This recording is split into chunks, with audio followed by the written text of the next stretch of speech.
Deuxième partie. Vous savez, la crainte de Dieu est le commencement de la sagesse.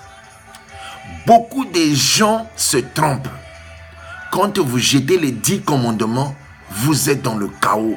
Parce que c'est le notice que Dieu a tracé pour l'homme sur la terre quand il va vivre.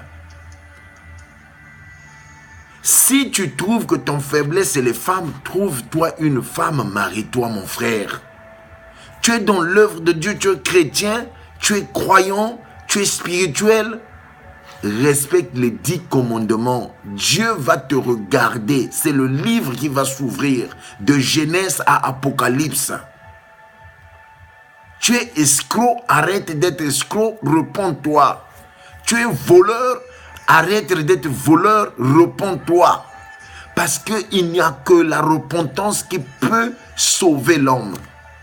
Jésus-Christ est mort à la croix pour que tu puisses te repentir, pour que tu ne puisses plus demeurer dans le péché. Parce que dans l'Ancien Testament, quand Jésus n'était pas encore mort, le passage qui était là, les hommes ne pouvaient pas lire la Bible. Et maintenant, la Bible est devenue quelque chose pour tout le monde. Aujourd'hui, à notre génération, la Bible devient accessible à qui que ce soit. Que tu sois pasteur, que tu sois chrétien, que tu ne sois pas chrétien. La Bible est accessible. Tu peux lire la Bible, tu peux méditer la Bible. Les gens ont scellé des malédictions quand les gens pouvaient lire la Bible avant. Parfois, les gens pouvaient vous signifier qu'il y avait des morts, il y avait des folies. Les gens pouvaient perdre la tête. Mais aujourd'hui, mon frère, avec la technologie, tu peux avoir la Bible dans ton téléphone. Le temps que tu conduis, ta Bible est en train de lire. Mais tu es incapable de lire la Bible.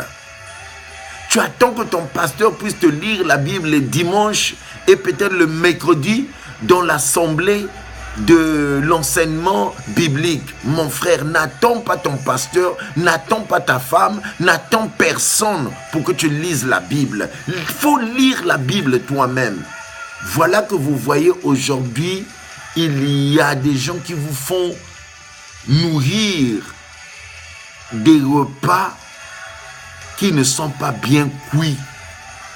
La viande qui n'est pas bien cuite va vous donner une maladie, va vous rendre malade. Quand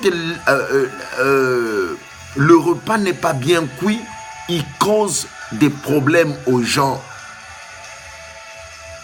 Vous savez, la chance que j'ai eue, je suis parti à l'école pour apprendre santé publique. Et j'ai appris aussi, avec la grâce de Dieu, les choses de Dieu. J'ai été enseigné. Aujourd'hui, vous allez voir une femme qui est dans le menstrues, il vous donne la communion. L'église tombe sur des petites choses. Jésus-Christ qui est lui-même Dieu, une femme qui était dans le menstrues l'a touché. Jésus, la parole de Dieu nous dit, il a perdu de vertu. Mais Jésus est venu nous enseigner. Mais réveillez-vous, ce que Jésus a montré à nous, c'était pourquoi? C'était pour un passé seulement? Mais c'était pour que nous puissions continuer à vivre comme ça. Aujourd'hui, les chrétiens, ils se disent que non, c'est un prétexte. Non, ça c'est l'Ancien Testament. Mais pourquoi vous prenez les dîmes? Oh, mais c'est l'Ancien Testament. Nous, on n'est pas dans l'Ancien Testament. C'est faux. Oh, c'est l'ombre. Mais c'est l'ombre parce que Jésus n'a pas apparu chez vous, mais il vous a apparu maintenant en vivant. Il est venu à life. Il vous a dit que je ne suis pas venu abolir ce qui vous a été annoncé avant. Mais je suis venu vous accomplir l'amour. Tu aimeras ton prochain. Tu lui prends de l'argent. Tu dis que Dieu m'a dit, donne 10 000 $. Dieu m'a dit, tout ce que Dieu te dit, toi-même tu es conscient, ce n'est pas vrai. Mais tu mens ton prochain. Tu n'aimes pas les gens. Tu as assez d'argent d'ouvrir des orphelinats, mais tu ne le fais pas parce que tu n'as pas l'amour du prochain. Jusqu'à quand? Tu vas vivre sans amour. Tu haïs les gens. Tu n'as pas l'esprit de pardon. Tu ne pardonnes pas les gens. Quand tu pardonnes, tu avances. Toi, tu crois que toi qu'on a brisé le cœur. Mais il y a beaucoup de gens qu'on a brisé le cœur. Mais il faut savoir à pardonner. Si tu ne pardonnes pas, tu iras à l'enfer. Il y a une jeune fille qui a présenté son témoignage aux États-Unis. Cette sœur-là, elle s'appelle Alicia. Elle est de l'Amérique du Sud. Elle était morte. Elle était morte, mais d'abord, avant qu'elle meure, le Saint-Esprit l'avait déjà parlé que tu vas mourir, prépare-toi. Elle est morte. Et elle était morte en face de l'église, de l'Assemblée de Dieu. Son pasteur était témoin. Alors, quand elle était morte, après 5 heures du temps, son corps était devenu vraiment pâle et froid. Les amis dans le Seigneur étaient au courant qu'elle va mourir, mais Dieu voulait passer un message à travers sa mort. On lui a fait visiter l'enfer. On lui a fait visiter le royaume de Dieu. Dans l'enfer, il a vu Michael Jackson là-bas. Elle a vu Selena là-bas. Elle a vu beaucoup de stars. Elle a dit aux gens de ne pas chanter leurs chansons. Toi, tu es serviteur de Dieu. Tu vas dans les boîtes de nuit. Tu sors avec les femmes de ton église. Tu sors avec les sœurs. Mais repens-toi, homme de Dieu. Pourquoi tu crées des histoires à la télévision et ne l'écoutez pas? Ils sont venus juste pour autre chose. Donc le vrai message, c'est ce que toi tu donnes seulement aux gens. Mais la Bible doit nous partager. La Bible dit, la parole de Dieu dit, la parole de Dieu est l'épée à double tranchant. Donc moi-même qui te parle, si je ne me repens pas, j'irai à l'enfer. Mais pasteur, ce n'est pas seulement toi. Moi-même, si je ne me repens pas, si je ne pardonne pas les autres, j'irai à l'enfer. Nombreux ne prient pas pour le royaume de Dieu. L'argent recevez, la prospérité, vous allez partir aux États-Unis, vous allez partir en Londres, en Europe. Toi, tu crois les enfants de Dieu ont besoin de les États-Unis, l'Australie, le Japon, la Nouvelle-Zélande pour hériter le royaume de Dieu? Tu es en train de les faire perdre pour rien. Jésus revient bientôt. Ce que toi, tu es en train de faire dans ton coucou là, dans ton silence là, dans le noir, ça sera devant toi quand tu seras devant le Seigneur. Croyez-moi, Jésus-Christ, il veut une relation avec nous en respectant les 10 commandements. Il veut quelqu'un qui respecte les 10 commandements. Tu as fait de ton pasteur ton Dieu, mais tu iras à l'enfer. Tu as fait de ta femme un Dieu, mais tu iras à l'enfer.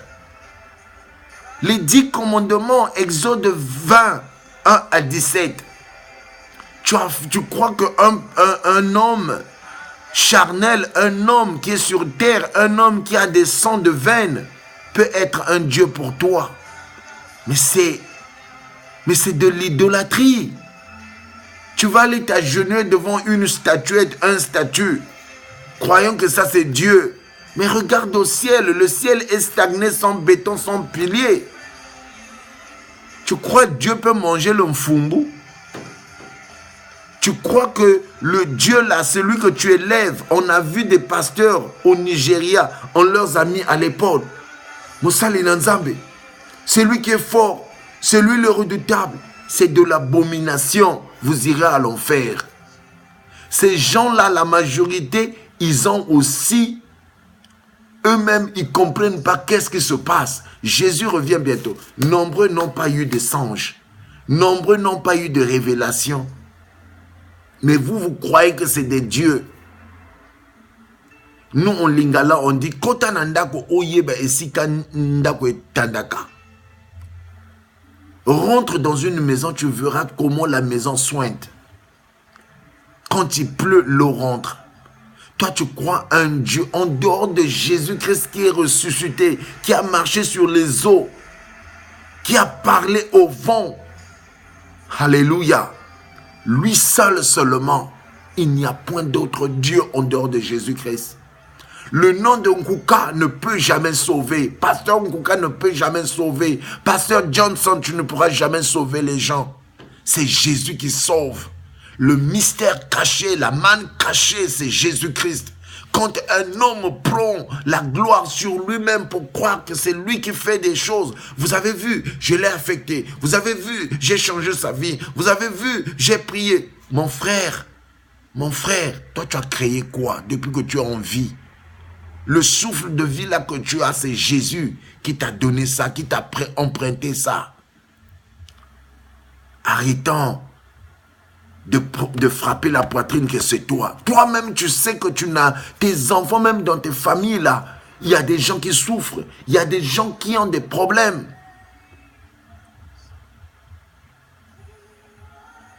Vous savez, arrêtons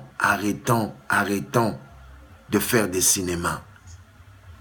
La Bible dit, humilie-toi sous la même puissance de Dieu. La même puissante qui bénit de Dieu.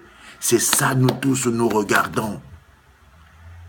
Sans Jésus, nous ne sommes rien. Tu es ambitieux.